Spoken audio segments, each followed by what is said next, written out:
قرآن مجید فرقان حمید نے میاں بیوی کا جو رشتہ بیان کیا ہے نا، اس رشتے کو آپ سمجھیں جو قرآن پاک نے میاں بیوی کا رشتہ بیان کیا. کہن لباس لکم وانتم لباس لہن. فرمایا بیویاں تمہارا لباس ہے اور تم ان کا لباس ہو. وہ تمہارا لباس ہے اور تم. اللہ اکبر، کیسا خوبصورت لفظ قرآن پاک نے. ہن لباس لکم وانتم لباس لہن. فرمایا وہ تمہارا لباس ہے اور تم.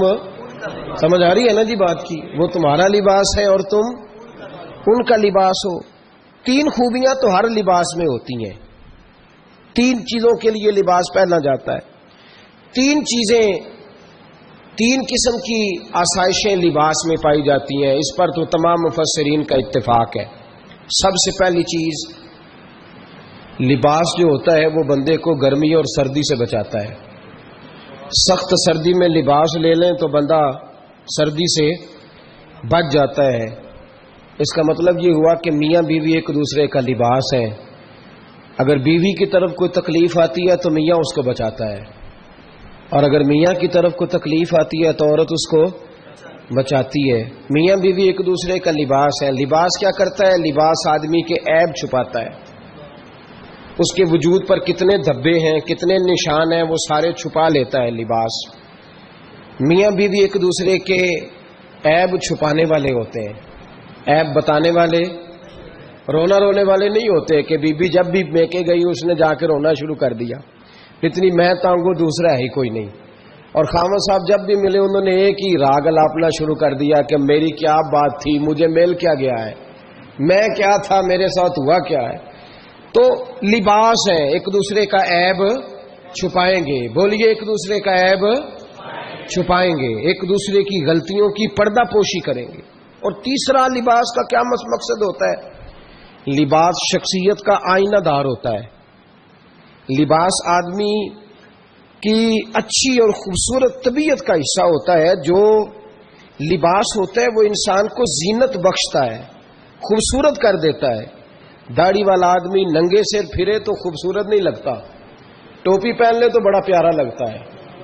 ٹوپی پہنے تو بڑا، اور اگر امامہ باندھ لے تو نور نالا نور ہونا شروع ہو جاتا ہے. اللہ کرے آپ خوش ہو جائیں، آمین تو کہہ دیں. اور اللہ کرے فجر کی نماز آپ امامہ باندھ کی پڑھ لیں، آمین تو کہیں. چلو کوئی جنہ دی داڑھی نہیں انہوں نے رکھنی چاہیے، جنہ دی نہیں ہونا نو موضوع نہیں تھا، پر ہماری بھی مجبوری ہے. داڑھی آ ہی جاتی ہے، ہر موضوع میں شامل ہو جاتی، رکھنی چاہیے. سب یاد رکھیں، لباس آدمی کو زینت دیتا ہے. قرآن مجید کے لفظوں پہ غور کرو. اگر تو شادی کے بعد بیوی کے آنے کی وجہ سے خامد کو سکون نہیں ملا تو اس کا مطلب ہے اس نے گھر کو زینت نہیں دی.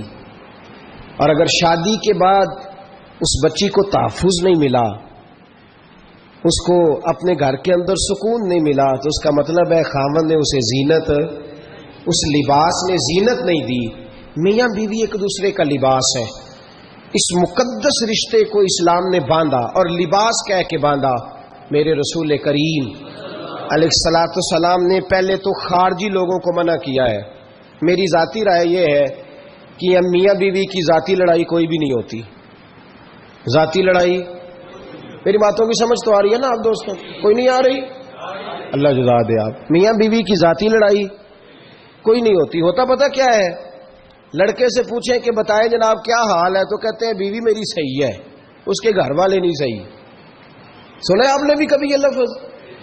تو اسی طریقے سے اگر لڑکی سے پوچھیں کہ تیرا کیا حال ہے، تو کہتی ہے خامن تو میرا دھیان رکھتا ہے، اس کی اماں نہیں خیال رکھنے دیتی.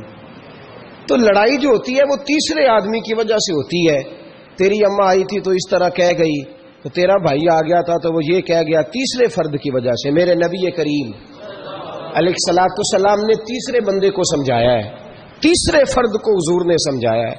نبی پاک علیہ الصلوۃ والسلام نے فرمایا خبردار، ماں، بھائی، بیٹا، باپ سارے لحاظ کریں، بسنے دیں میاں بیوی کو. اگر شادی کر دیا تو ان کو سکون سے رہنے دو. تم دو جملے کہہ کے چلے گئے، کوئی عیب نکال کے جو چھپا ہوا تھا خاوند کی نظر میں وہ نکال کے بتا دیا کہ تیری بیوی یہ کام بھی کرتی ہے. اب تم تو ہٹ گئے وہ بات کہہ کے، اب انہوں نے اکٹھے رہنا ہے، ان کی زندگی مصیبت کا شکار ہو گئی. آزمائش میں آ گئے وہ دونوں، ساری زندگی کڑتے رہے، ایک عیب نکال کے لڑکی کے گھر والے لڑکے کا اسے بتا کے چلے گئے تیرے خامد میں یہ عیب پایا جاتا ہے، وہ ساری زندگی کڑتے رہیں گے، تکلیف میں رہیں گے، انہوں نے تو کٹھے رہنا ہے۔ بتانے والا چلا گیا، میرے رسول کریم صلی اللہ علیہ وسلم فرماتے ہیں لعنتی ہے وہ شخص، لعنتی ہے وہ شخص۔ یا رسول اللہ کون سا؟ فرمایا جو بیوی کو مرد کے خلاف اکساتا ہے اور مرد کو بیوی کے خلاف اکساتا ہے، وہ لعنتی ہے، ملعون ہے، رحمت الہی سے دور ہے وہ شخص۔ انہیں قریب کرنے کی کوشش کر، تو ان کے اندر محبت پیدا کرنے کی کوشش کر۔ میرے نبی کریم علیہ الصلوۃ والسلام نے جب حضرت سیدہ فاطمہ الزہرا رضی اللہ تعالی عنہا اور جناب سیدنا علی المرتضیٰ رضی اللہ تعالی عنہ کی شادی کی تو نبی پاک نے دونوں کے سر جوڑے اور دونوں کے درمیان محبت کی دعا فرمائی، دونوں کے درمیان محبت کی دعا فرمائی۔ اور نبی پاک صلی اللہ علیہ وسلم حضرت فاطمہ کے سامنے جناب علی کے فضائل بیان فرماتے، اور جناب علی آتے تو نبی پاک فرماتے فاطمہ تو میرے وجود کا حصہ ہے، وہ تو میرے جگر کا ٹکڑا ہے۔ تو ان دونوں کے درمیان الفت پیدا، یہ سب سے پہلے تو خارجی لوگ اس بات کا خیال کریں، سب سے پہلے تو خارجی لوگ خیال کریں، توجہ دیں کہ ان کو بکھرنے سے بچائیں۔ اب میاں بیوی بھی سمجھ لیں کہ ہماری ذمہ داریاں کیا ہیں۔ مسند امام احمد بن حنبل میں حضرت ابو درداء رضی اللہ تعالیٰ عنہ سے حدیث مروی ہے، نبی کریم صلی اللہ علیہ وسلم کی بارگاہ میں ایک خاتون نے آ کے عرض کیا یا رسول اللہ صلی اللہ علیہ وسلم مجھے بتلائیے خاوند کا حق کیا ہے۔ یہ جو حدیث سنانے لگا ہوں نا، یہ بیٹی کو سنانی ہے، جا کے یہ ٹیلی فون کر کے بہن کو سنانی ہے، صرف بیوی کو سنانے کی نہیں ہوتی یہ چیزیں۔ یہ حدیث بیٹی کو سمجھائیں، بہن کو سمجھائیں، ان لوگوں کو سمجھائیں تاکہ، اور یہ یاد رکھیں خاوند کے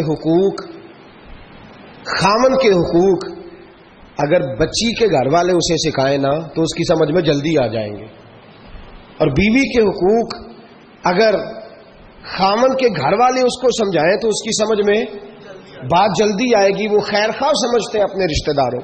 یہ والی حدیثیں ان لوگوں کو سنانی چاہیے جن لوگوں کا بچہ ہے یا بچی ہے، متعلقہ آدمی حقوق بیان کرے۔ جب متبادل چیز کسی کے سامنے آتی ہے تو وہ کئی دفعہ سمجھتے ہیں کہ خلوص اس میں پورا نہیں پایا جاتا۔ حضرت ابو درداء رضی اللہ تعالیٰ عنہ فرماتے ہیں ایک خاتون حضور کی بارگاہ میں آئی، عرض کرنے لگی یا رسول اللہ صلی اللہ علیہ وسلم میں نکاح کرنا چاہتی ہوں، شادی کرنا چاہتی ہوں، مجھے بتلائیے خاوند کا حق کیا ہے، اگر تو میں ادا کر سکتی ہوں تو میں نکاح کروں ورنہ میں اس کام سے بچوں۔ میرے نبی کریم علیہ الصلوۃ والسلام نے فرمایا بی بی اگر خاوند کے ناک سے ریٹھ نکلے، ریشہ نکلے، پیپ بہے اس کی ناک سے، اور بی بی اپنی زبان سے وہ صاف کر دے تو پھر بھی اس کا حق ادا نہیں ہوتا۔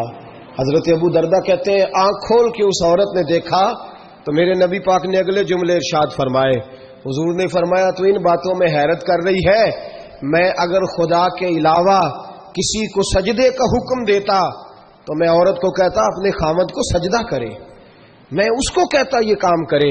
میرے رسول کریم علیہ الصلوۃ والسلام نے حقوق کا تعین فرمایا، حقوق کا تعین فرمایا، اور نبی کریم صلی اللہ علیہ وسلم نے فرمایا جو عورت اس حال میں مر گئی، اس حال میں دنیا سے گئی کہ اس کا خاوند اس سے راضی تھا، اس کا شوہر اس سے راضی تھا، اس کا گھر والا اس سے مطمئن تھا، تو میرے نبی پاک فرماتے ہیں جب دنیا سے جائے گی تو رب کریم جنت کا دروازہ کھول کے فوراً ہی جنت میں داخل فرما دے گا، اس کو بغیر روک ٹوک جنت دے دی جائے گی۔ شرط یہ ہے کہ وہ جب دنیا سے جائے تو اس حال میں جائے کہ اس کا خاوند اس سے شکوے نہ کرتی پھرے، شکایتیں نہ